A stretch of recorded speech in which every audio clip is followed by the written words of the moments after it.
Trump tarifou o Brasil em 50%. O que esperar de bolsa, dólar e juros diante da nova taxa?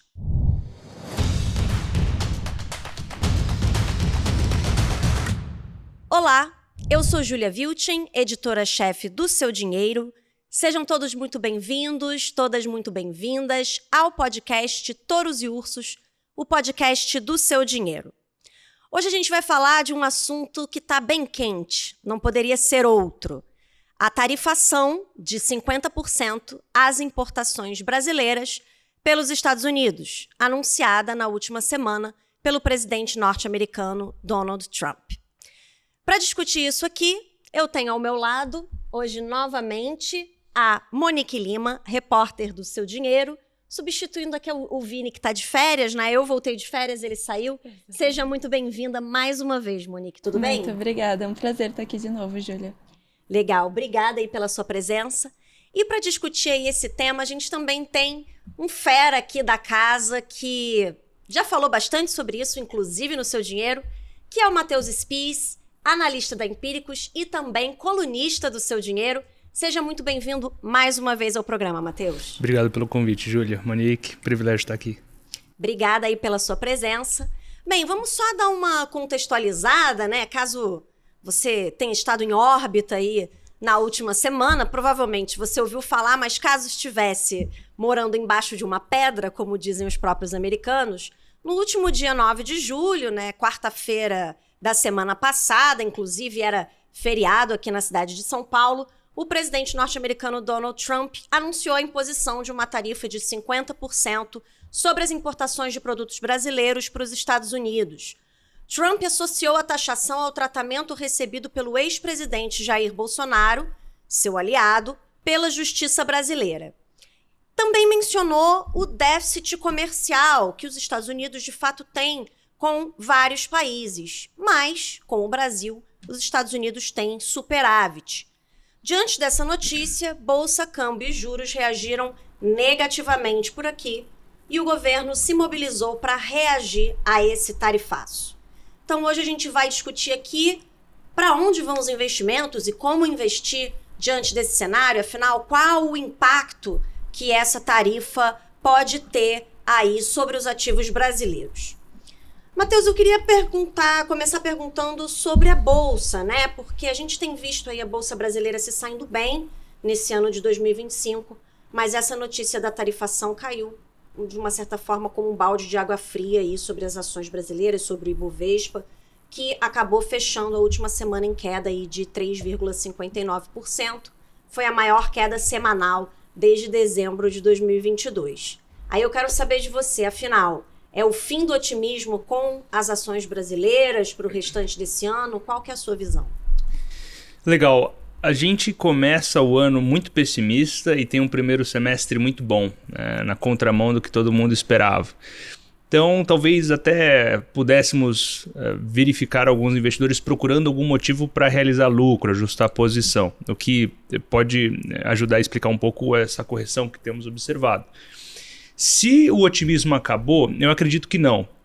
Minha resposta objetiva é essa. Agora a gente precisa explorar um pouquinho mais esse não. A gente tem uma perspectiva otimista para os próximos 12 a 18 meses que se relaciona um pouco com as eleições de 2026. Agora, ainda que o desfecho possa vir a ser positivo, a gente nunca esperou que ele viesse a ser tranquilo, linear, um passeio no parque. Pelo contrário, a expectativa sempre foi que houvesse bastante volatilidade, que fosse um passeio turbulento. O Brasil gosta de surpreender, principalmente quando a tese possa vir a ter algum contorno político, que é o caso aqui. Então agora a gente está vendo justamente essa turbulência.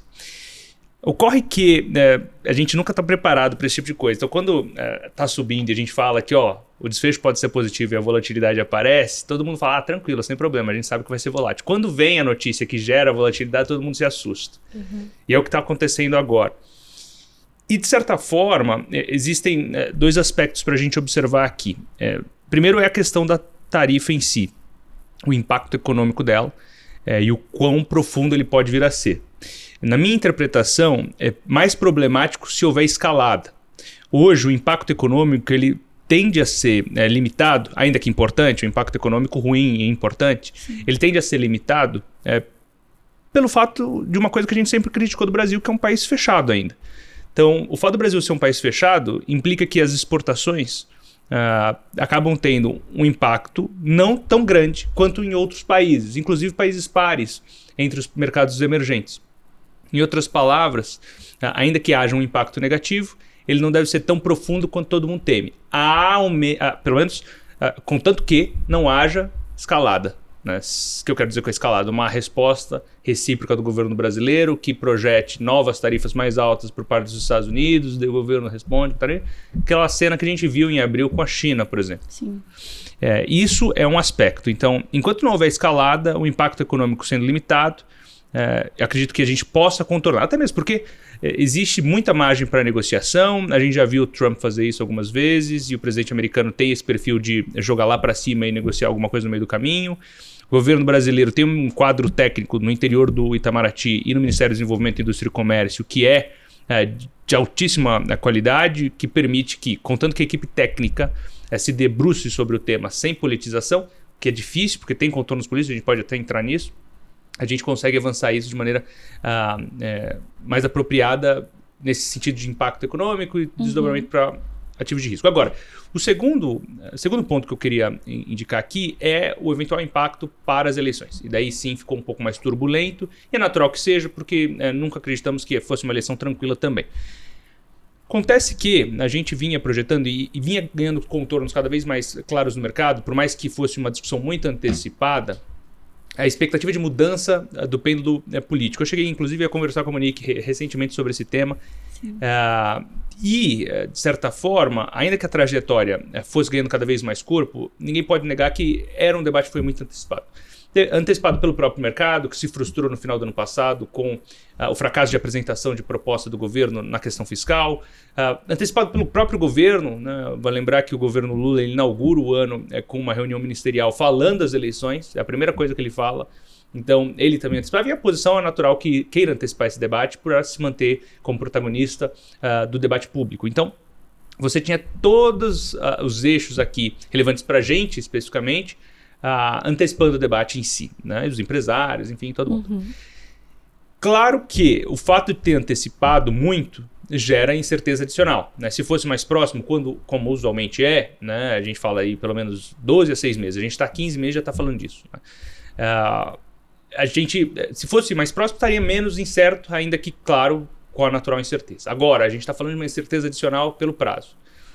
E daí entra algumas facetas que a gente pode até explorar melhor depois. Mas como a notícia em si fortalece relativamente, pelo menos na margem, o Lula, que é o presidente, portanto ele resguarda para si o discurso de soberania, aquela projeção de mudança do pêndulo político para algo mais reformista, para o mercado, fica abalada. Não é o fim dela, e por isso o desfecho pode vir a ser positivo no sentido de uma mudança, ainda que neste governo, num discurso mais centrista, moderado, reformista, mas principalmente mudança para algo mais pró-mercado, fiscalista.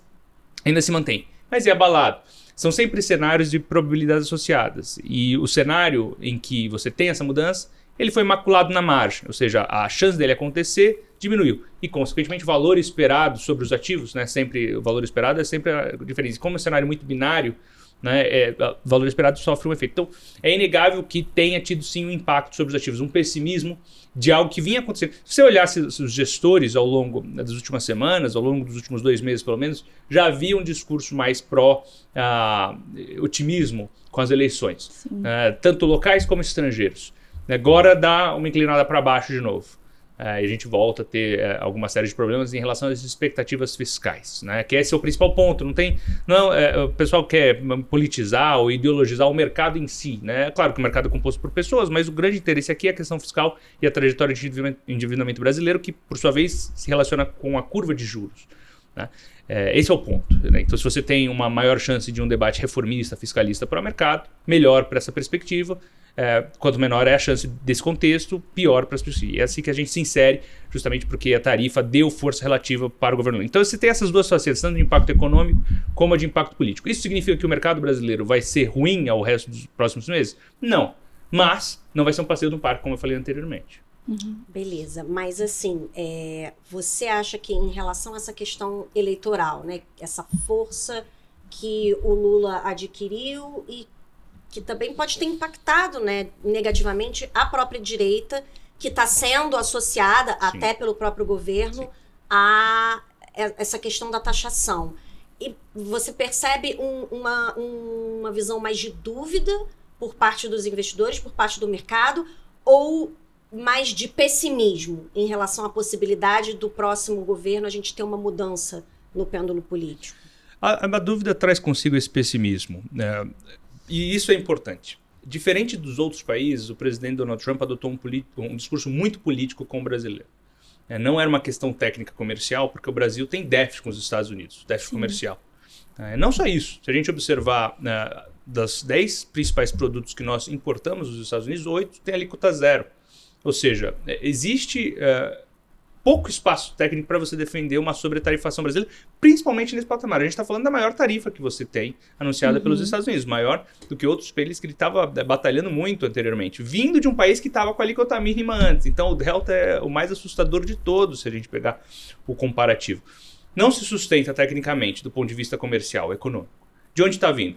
Olha, de alguns vetores. O mais preocupante deles é a inclusão do nome do presidente Bolsonaro na carta enviada ao presidente Lula. A, sim, questão do Bolsonaro e do processo eleitoral brasileiro. Isso complica muito a situação e a negociação da equipe técnica do Itamaraty, né, para contornar essa situação.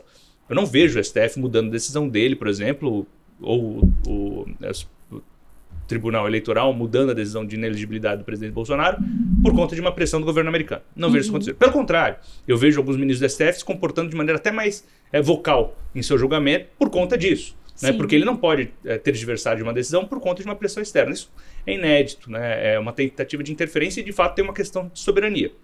As outras duas coisas que chamam a atenção é a inclusão de temáticas envolvendo as empresas de tecnologia e decisões, uhum, também da justiça brasileira, e a questão de um discurso anti-americano que ia se desenhando nas relações internacionais brasileiras. Essas duas coisas acontecem, são problemáticas e é verdade, e assim, tem que ser debatida mesmo, né? Você pode falar de extrapolação de alguns processos no interior da justiça brasileira, eu acho que todo mundo fala isso, senão não haveria métricas de sensação de insegurança jurídica, e você tem sim a crescimento de discursos anti-americanos por parte do governo brasileiro atualmente. Claro que culminou na cúpula dos BRICS, então eu acredito que tudo isso tenha escalado por conta da cúpula dos BRICS, né? É só eles o culpado? Não, o principal culpado é o Donald Trump, é o presidente americano, né? Uhum. Você tem contornos de culpa da oposição, com o filho do ex-presidente dos Estados Unidos? Certamente, né? Você tem culpa. Mas o governo brasileiro não pode ser isento de culpa também, né? Então você tem o crescimento de discursos anti-americanos em um momento em que os Estados Unidos estavam para decidir tarifas e que você percebe que o discurso anti-americano provoca e irrita a Casa Branca, é visto como uma provocação direta. Então é natural que haja uma reação. A questão da moeda, que é assim, uma ideia esdrúxula, né, mas que ganha contornos relevantes quando o próprio presidente americano ataca o grupo, né, a cúpula dos BRICS, que é um grupo super confuso, bagunçado, mas que ganha contornos mais fortes ainda. Então acaba tendo um efeito reverso, né? Mas existe essa discussão agressiva, pelo menos ao governo americano, pelo que eles enxergam. Então tudo isso foi usado como base. Antes, mas ninguém imaginava que fosse 50% de tarifa, né? Eu mesmo acreditava que ele vai colocar 10%, que são aquelas recíprocas que tinha anteriormente, mais um prêmio de 10% por discurso anti-americano. Daí veio 50%. Uhum. Né? Então é realmente pouco trivial como você vai contornar isso.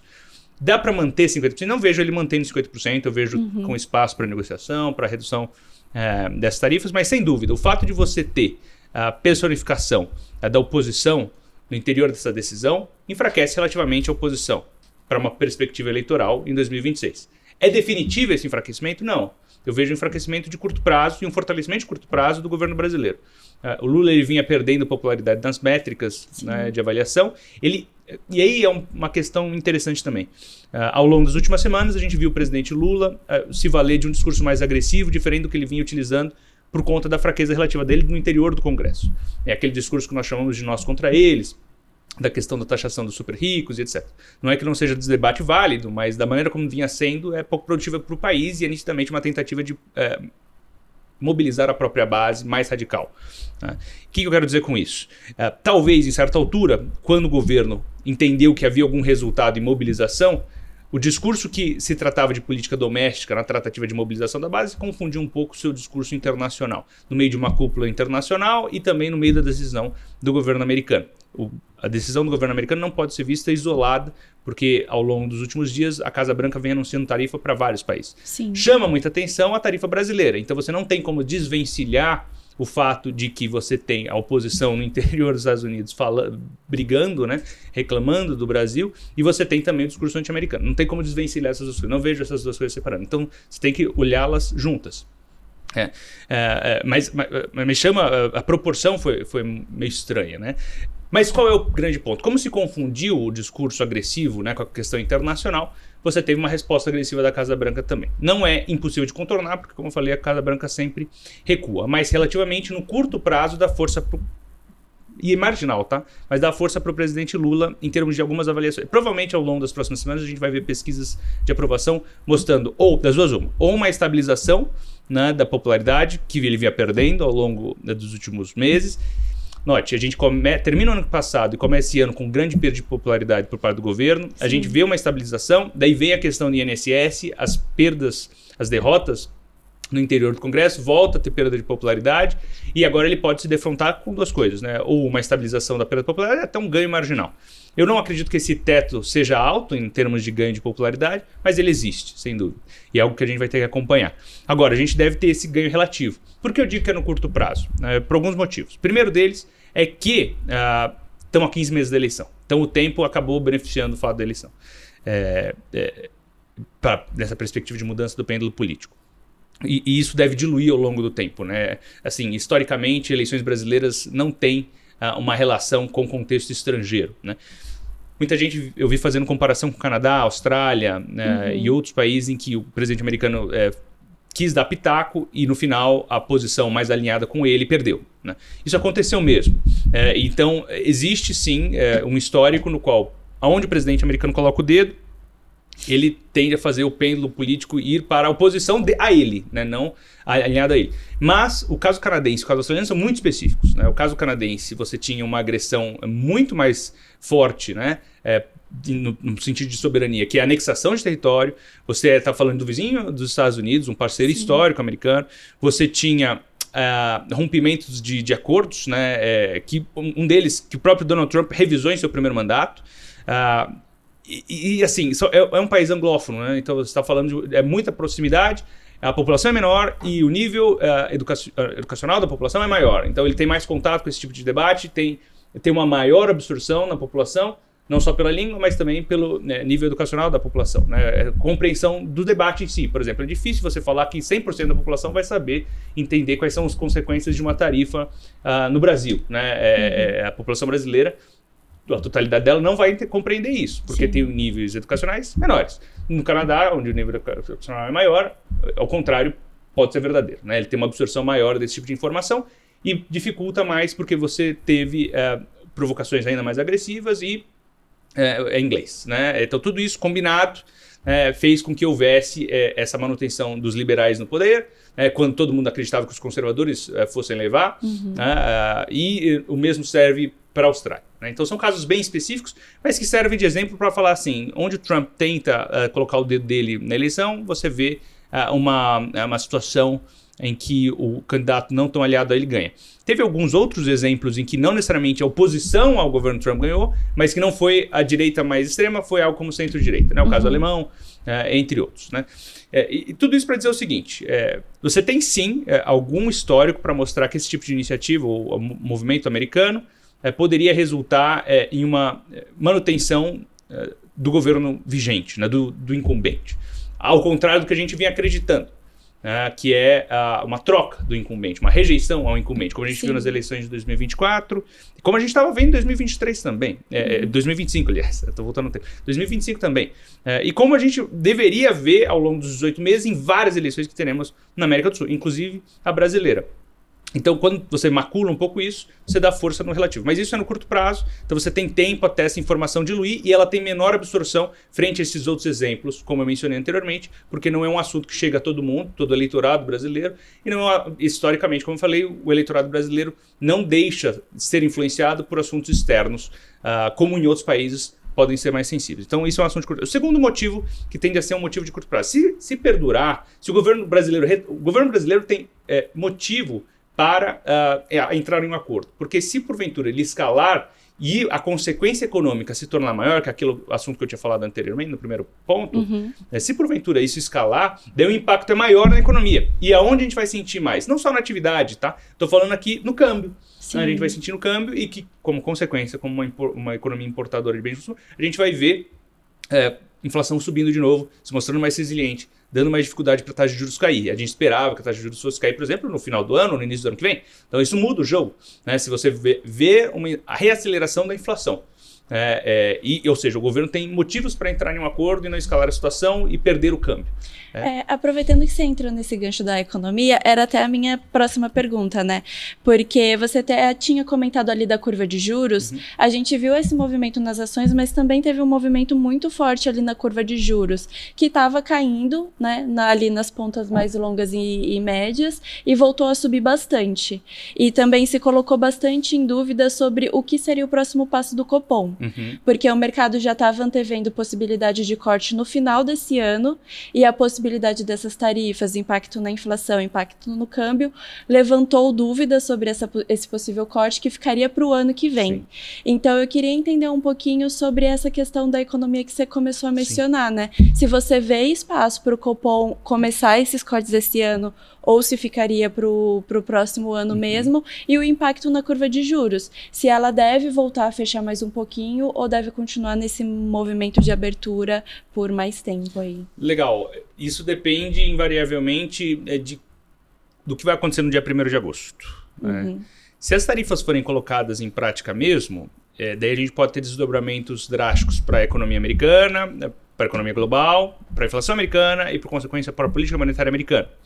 O que a gente vem projetando é corte de juros nos Estados Unidos em setembro e outubro, e daí um corte de juros no Brasil em dezembro, por exemplo. Né? Algumas pessoas mais conservadoras só viam esse corte de juros no Brasil no final do primeiro trimestre de 2026. Eu acredito que isso possa ser muito bem debatível. A partir do momento que a gente tem dados de economia mais fracos, hoje a gente teve o BCBR, por exemplo, mais fraco do que o esperado. O dado de inflação ele veio levemente acima, mas qualitativamente não tão preocupante, e assim por diante. Então tudo isso caminhava para um corte de juros possível no final do ano, na reunião de dezembro. Agora coloca um nível de incerteza. Por isso que eu estava falando que no curto prazo, né, você tem o fortalecimento relativo do Lula, mas não necessariamente do longo prazo. Porque ele tem incentivo para encerrar esse debate logo. Né? Porque se ele preservar esse discurso de soberania, vamos brigar, ele afeta a economia e, por consequência, macula a sua própria popularidade em um segundo momento, justamente quando estiver mais próximo da eleição, quando o efeito do câmbio. Então você tem esses dois motivos pelos quais o impacto é limitado na eleição, né, na popularidade. Então, primeiro, que está longe. Segundo, que o teto é baixo do Lula. Terceiro, que ele tem motivos para encerrar logo essa discussão. Ainda que você tenha uma negociação mais longa. Hoje ventilou-se que o Itamaraty estava buscando uma extensão de prazo. Né? Vamos iniciar o debate, mas a gente precisa de 30, 60, 90 dias de novo para aprofundar essa negociação e achar um meio termo que agrade as duas partes. É o que pode acontecer. E daí a gente volta para aquela tese do taco trade, né? O Trump always chicken out, o Trump sempre se acovarda. Isso pode acontecer. Contanto que não haja uma escalada, e eu não vejo o governo brasileiro ganhando nada com a escalada, a economia, todo mundo perde, né? O Brasil perde, o governo brasileiro vai perder, com certeza, porque, como eu falei, vai ter impacto em um segundo momento no câmbio, por consequência, no interesse do governo, que é a reeleição, tanto do Lula ou do candidato lulopetista, né, que seja quem for que o suceda, se ele não vier a concorrer, e assim por diante. Então tem interesse para encerrar logo esse debate e, consequentemente, diluir isso no tempo. Né? E daí a gente volta-se a ter a nossa realidade, que é muito problemática. Né? Os vários temas que a gente vinha tratando hoje ficaram escanteados, como a questão do IOF, né? A questão da reconciliação que acontece nessa semana entre governo e Congresso, que ficaram escanteados, mas que ainda preocupam, né? Mas voltando ao seu assunto, acredito que seja assim, salutar que a gente entenda com a consequência sobre a atividade econômica e inflação dessas tarifas, caso elas venham a ser implementadas. Se elas se materializarem no dia 1º de agosto, em alguma proporção, daí fica mais difícil entender corte de juros como provável esse ano, porque daí o Fed vai postergar o seu juros. Lembrando que o Fed só não corta juros por conta da incerteza comercial. Isso foi bem claro na fala do próprio Jerome Powell. Ele pausou o ciclo de flexibilização no começo do ano, porque havia uma incerteza do impacto sobre a atividade econômica e inflação dessas tarifas. A gente começou a ver que o impacto não era o mais temido e, portanto, havia de novo uma expectativa de corte de juros por lá, e havendo corte de juros lá, a gente poderia ter corte de juros aqui. Esse era o cenário básico, que era muito positivo. Agora o Donald Trump ele ressuscitou o problema das tarifas que a gente viu em abril. Não está tendo impacto no mercado como em abril. Por quê? Porque o mercado ainda acredita que ele vai recuar, que ele não vai efetivar, que ele está usando isso como barganha e que vai manter essas postergações. Até mesmo porque existe aqui um debate de segunda ordem, que é a judicialização dessas tarifas. Né? Lembrando que o Donald Trump está utilizando essas, pelo menos das tarifas recíprocas, tá? Tem as tarifas específicas, setoriais, e que algumas delas já estão em prática, algumas delas estão só na promessa ainda, mas a gente viu que ele pode colocar de fato em atuação. Mas essas recíprocas ele está se valendo de lei como se fosse um estado de emergência por segurança nacional. E ele considera algo que compromete a segurança nacional o déficit comercial, que é uma visão ruim, né, do ponto de vista de sofisticação econômica. Né? É bem ultrapassado esse entendimento. Déficit comercial não necessariamente é ruim. Né? Até porque não é a conta inteira, né, da balança de pagamentos. Então você tem que entender para onde está indo esse recurso. E no final do dia o recurso está voltando para os Estados Unidos e por isso a principal moeda do mundo era o dólar. Mas voltando para o assunto principal. Como não sabia qual seria o impacto na atividade econômica, né? Na inflação, o Fed decidiu pausar esse ciclo de aperto. E você não sabe se a gente vai ter a judicialização ou não dessa questão, porque a gente não sabe se a justiça americana, no final, na Suprema Corte, vai entender se esses déficits eles são, de fato, segurança nacional ou não.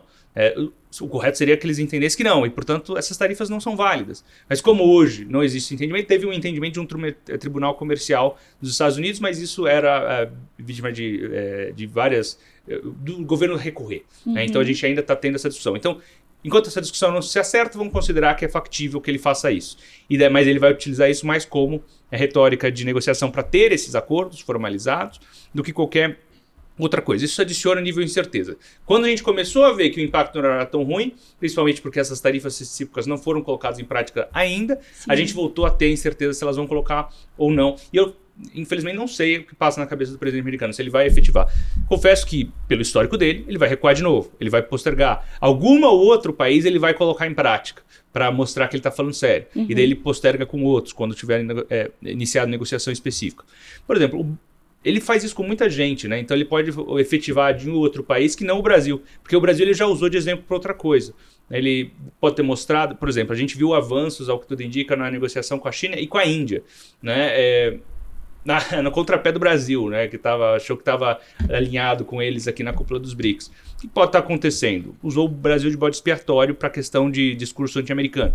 Assim, o que acontece com quem mexe com a gente. Isso foi um exemplo. Daí, no dia 1º de agosto, ele efetiva com alguns países que ele não está satisfeito com a negociação. Então, até lá, a gente tem que dar alguma iniciativa por parte da equipe técnica, né, sem politização, tanto que o presidente Lula deu uma moderada no próprio discurso. Né? Sim. Ele teve o vídeo no final de semana da Jabuticaba e daí agora também falou para os ministros, discurso firme e sóbrio com os Estados Unidos. O que é o correto? Transparente, técnico, firme e sóbrio. Seria o ideal, que daí inicia uma negociação, dá algum sinal verde para os Estados Unidos perceberem, ok, essa negociação está promissora, posterga essa tarifa. Mas com outros países, ele vai efetivar essa tarifa. Eu infelizmente não sei qual vai ser o modus operandi. O que adiciona incerteza e, consequentemente, torna mais difícil o corte de juros nos Estados Unidos, ainda que se ele seja possível, deixar bem claro, e, consequentemente, no Brasil. Se, porventura, a gente vê que, na maior parte dos casos, ele ainda vai continuar recuando e deixando isso como negociação com os outros países, a gente vai voltar a ter expectativa de corte de juros nos Estados Unidos, de maneira mais firme, entre setembro e outubro, e daí sim corte de juros no Brasil. Mas é uma trajetória bem complicada. Né? Eu vou perguntar para você, então, especificamente de dólar, e aí, no final, você amarra tudo com a pergunta do onde investir, né? Que Tá bom. sempre chegamos a isso aqui no fim do programa, né? No fim do primeiro bloco. Uma das preocupações em relação à inflação e, consequentemente, a corte de juros é o fortalecimento do dólar ante o real. O dólar vinha se enfraquecendo ante o real aí no primeiro semestre e a gente viu com a notícia das tarifas esse movimento começar a se reverter. Você acha que o enfraquecimento global do dólar pode continuar segurando para baixo a moeda americana ou em relação ao real por causa da tarifa de 50%? A moeda americana vai continuar se fortalecendo, enfim, aquele movimento que a gente vinha observando pode se reverter e, consequentemente, acabar batendo na inflação? Boa pergunta. O câmbio é o cemitério dos economistas, deixar bem claro aqui. Mas o grande ponto o desempenho do primeiro semestre não teve nada a ver com a gente.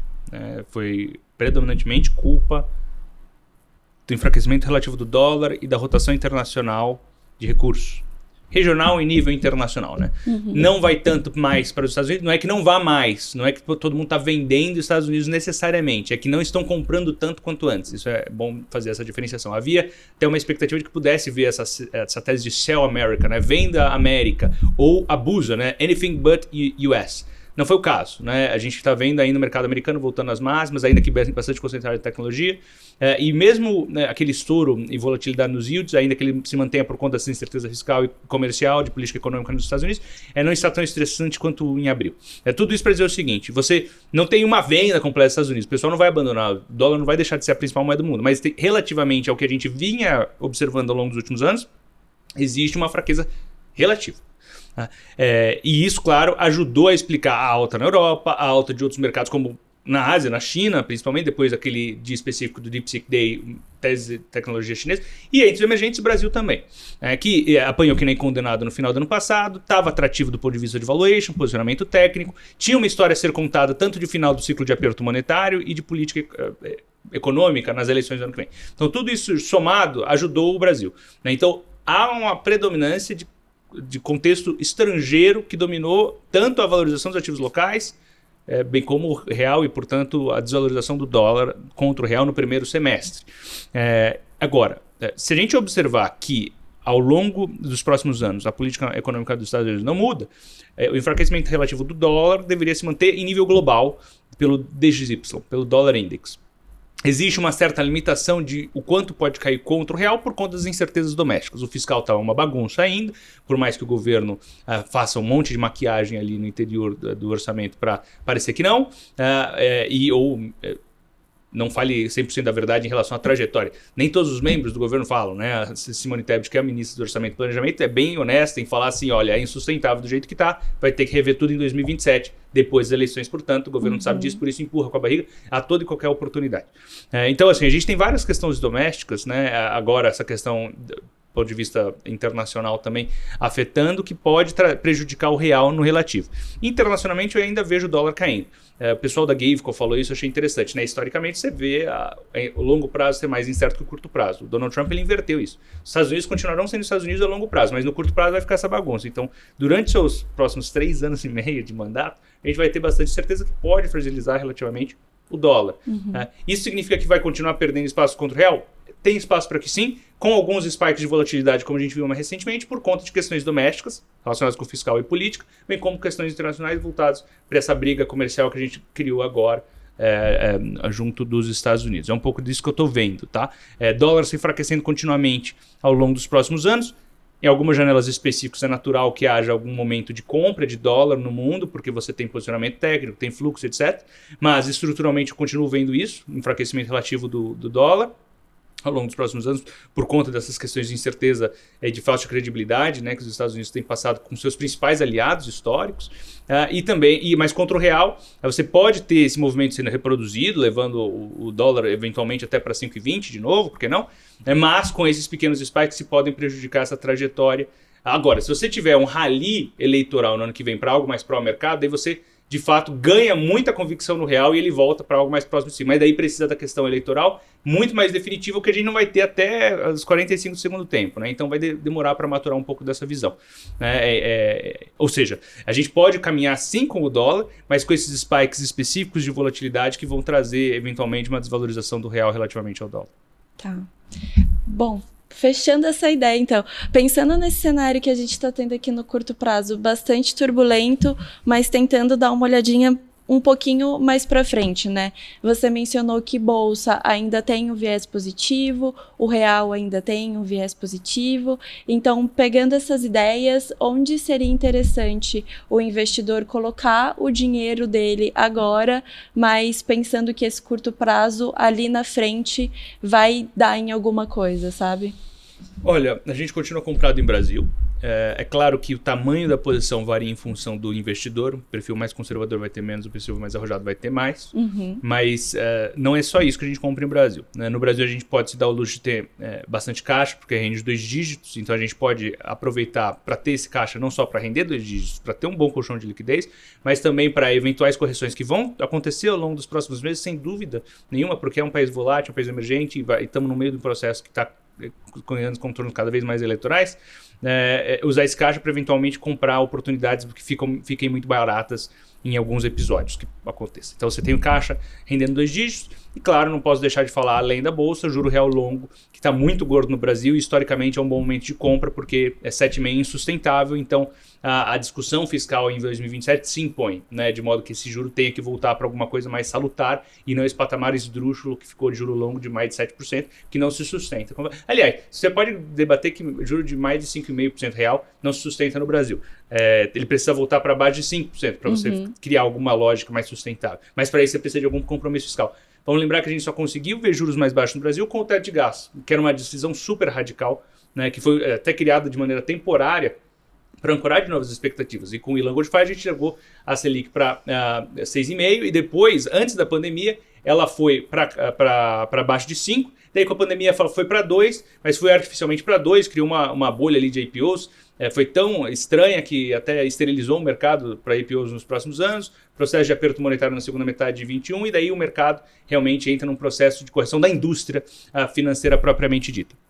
Mas tudo isso para dizer o seguinte, o que dá a possibilidade de um corte sustentável nos juros e, consequentemente, queda dos prêmios na curva de juros é justamente credibilidade fiscal. O que, a longo prazo, é muito bom para o país, de maneira geral, estruturalmente falando. É essa discussão que está sendo colocada, inclusive, para a precificação de eleição. Mas o que eu quero dizer é que o juro real está atrativo também do ponto de vista. Então, esse combinho brasileiro, né, de ação, um caixa robusto e ainda juro longo, me parece atrativo. Isso não significa que a gente não tenha internacionalização do patrimônio. Pelo contrário, há muitos anos, a Empíricos defende internacionalização da carteira. O brasileiro, na média, ele investe muito pouco no exterior, menos do que os seus pares sul-americanos. Então, a gente precisa aprofundar esse debate no Brasil. Quantos por cento da carteira em moeda forte, né, mercados desenvolvidos? 15% a 30%. Né? A gente fala disso pelo menos. A gente pode chegar a essa discussão até patamares maiores, menores, mas é de 15% a 30% em moedas fortes. Daí lá fora você investe em ativo mesmo.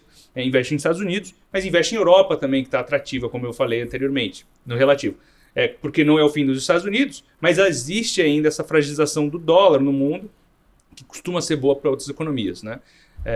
Então é um pouco desse combo. Sem esquecer, claro, da questão de metais preciosos. A gente tem uma tese construtiva em ouro, principalmente se voltar a cair, cortar juros deve ser ainda melhor.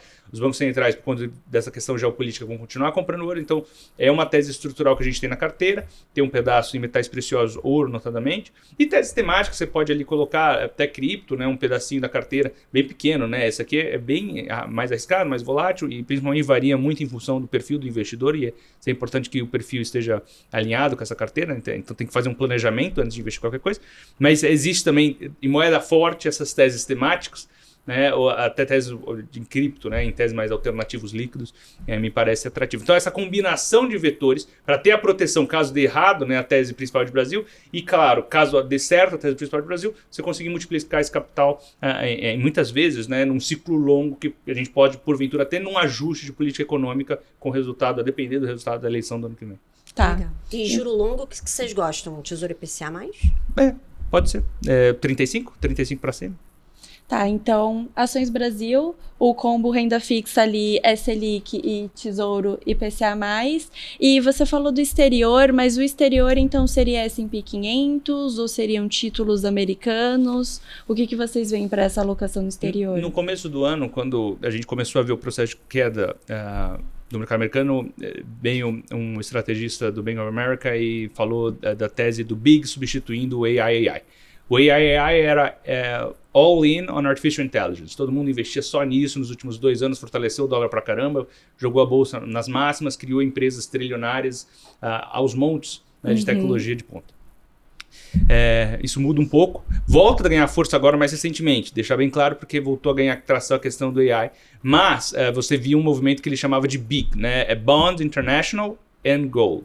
Então você tinha bond, investimento em bond, você tinha internacional do ponto de vista americano, né? Então rotacional de recursos, que eu tinha mencionado, e gold. Então o gold já falei, a rotação internacional de recursos eu já mencionei. O bond nos Estados Unidos, eu acredito que ele faça parte da carteira naturalmente, porque lá dentro dessa dinâmica você vai ter que ter uma carteira completa. Nos Estados Unidos a dinâmica muda um pouco, né? Lá fala 60-40, 60% ações, 40% bond. Aqui deveria ser invertido, não sei, muito menos, né? Porque a gente tem que ter proporcionalmente bem menos, porque é muito mais arriscada e o prêmio de risco se confirma menos ao longo do tempo.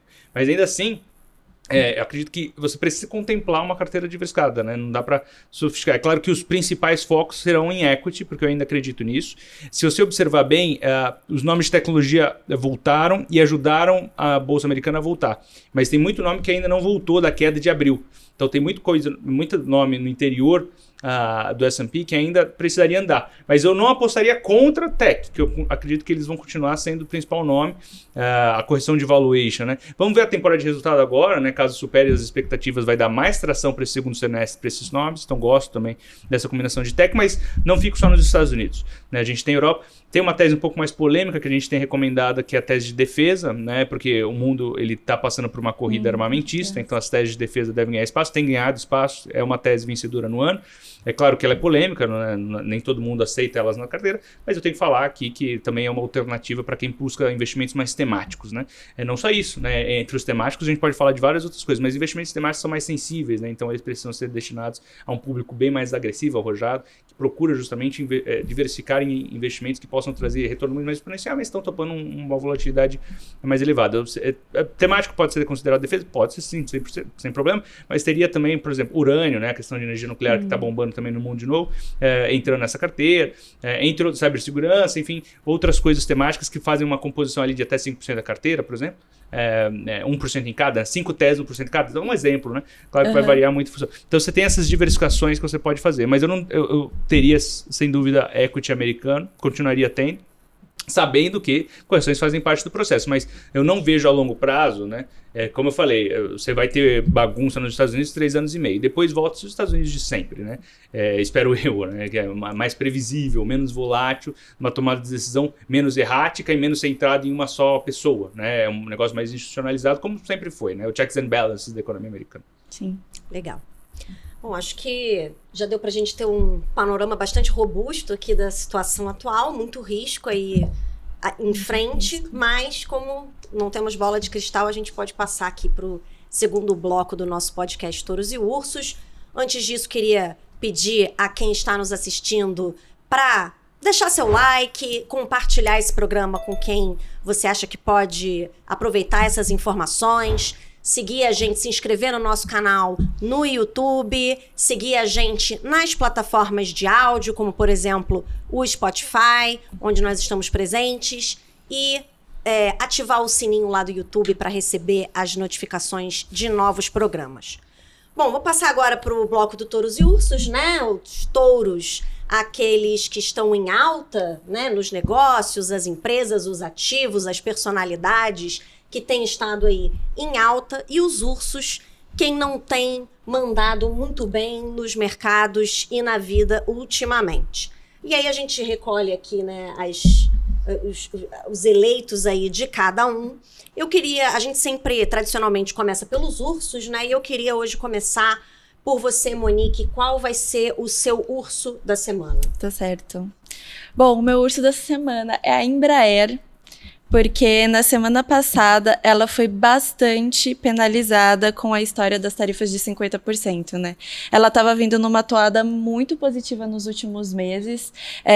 Há algumas semanas atrás ali ela foi classificada como o grande destaque da Paris Air Show e estava vindo com muitos novos contratos, com uma tese bastante positiva em relação à Embraer, e veio essa história da tarifa dos 50% e parece que os investidores focaram ali que foi tudo por água abaixo, e a Embraer caiu bastante na semana passada.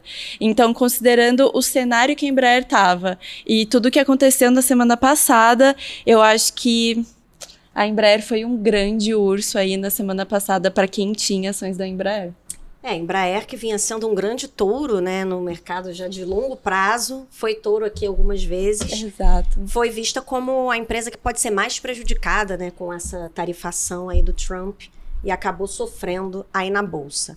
Matheus, queria saber quem é o seu urso da semana.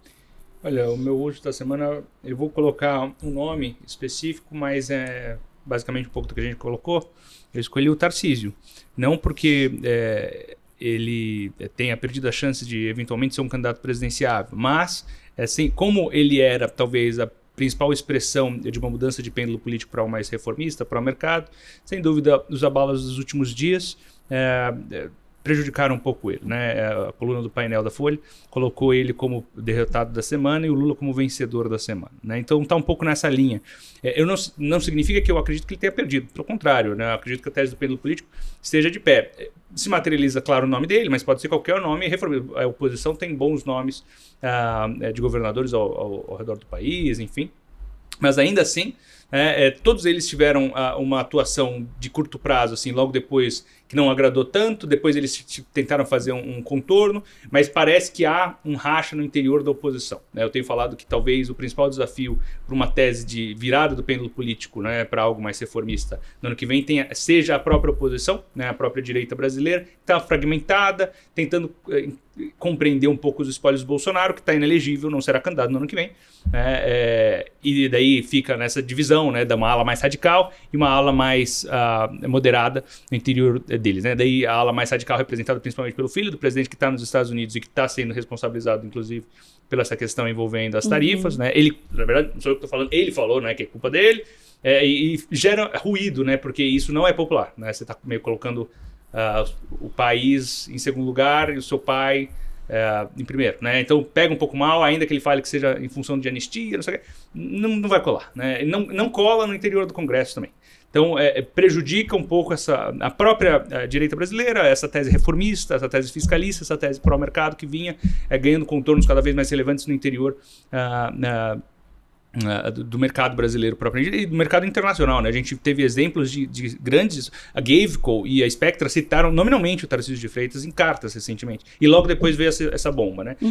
Então acredito que no relativo ele tenha se fragilizado. Não é o fim do mundo, como eu mencionei, essa força relativa do Lula de curto prazo, eu expliquei isso aqui, mas assim, amaculou, bagunçou. Agora é hora de aproveitar a janela de 15 meses, deixar a poeira baixar, deixar o tempo cumprir seu papel, diluir um pouco isso e daí sim sacudir a poeira e dar a volta por cima, entendeu? Acho que é um pouco dessa trajetória.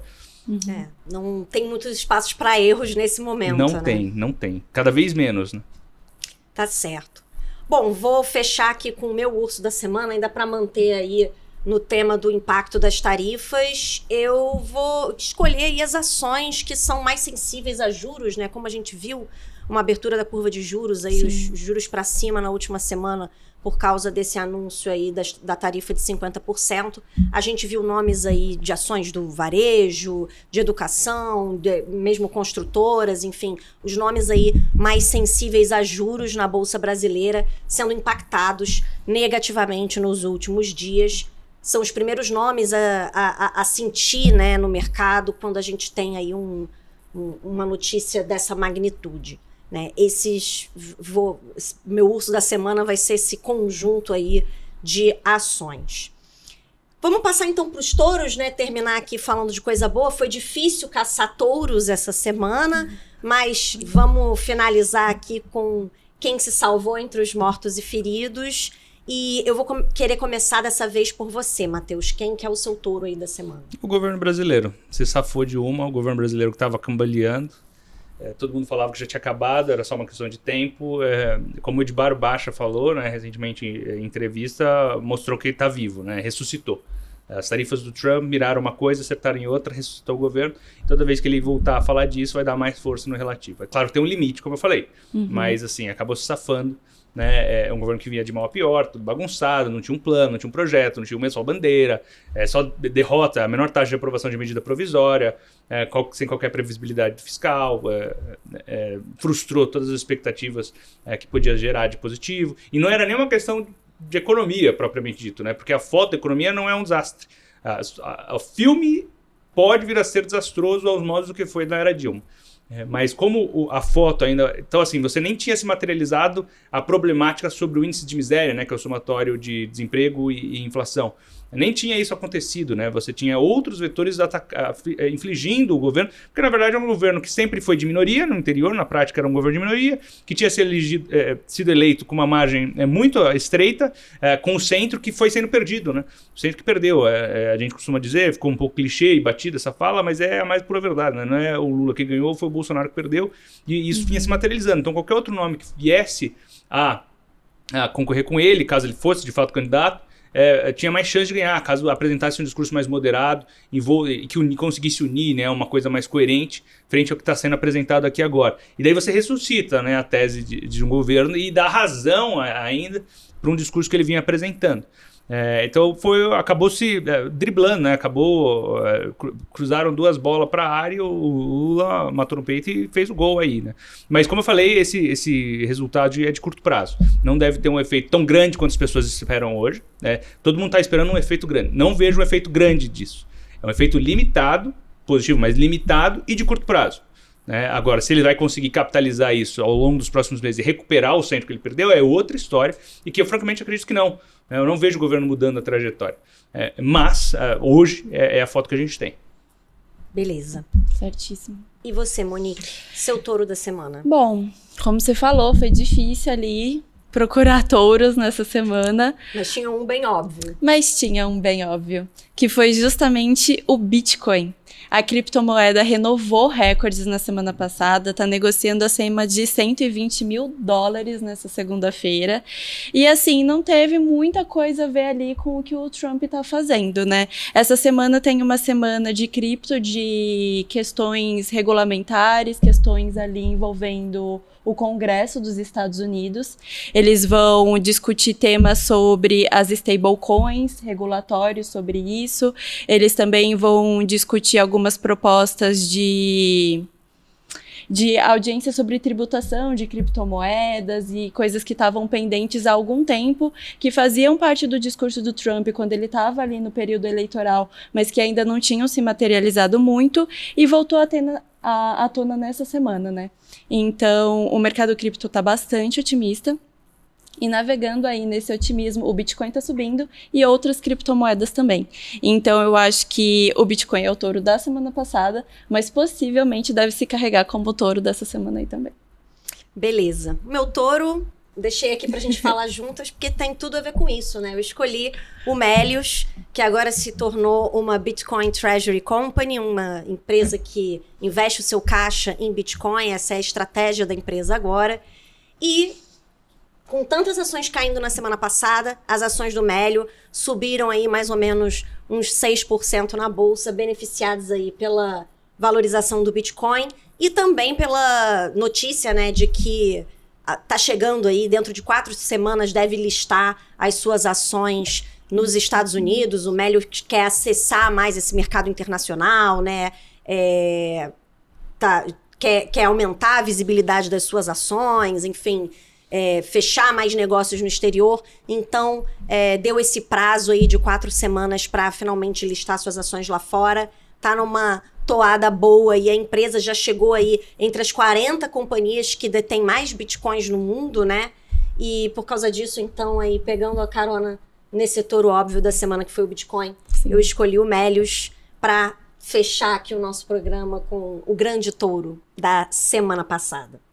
Bom, acho que a gente pode colocar um ponto final no Touros e Ursos. Queria mais uma vez agradecer a presença dos nossos convidados. Muito obrigada, Monique, por estar aqui mais uma vez. Muito obrigada, Júlia. Foi um prazer. E muito obrigada novamente, Matheus, pelo seu retorno e que retorne mais vezes aí para falar mais sobre o mundo, os investimentos e tudo mais. Muito obrigada. Obrigado pelo convite, Júlia. Tá ótimo. Obrigada a você que nos assistiu. Nós ficamos por aqui. Um abraço e até a próxima.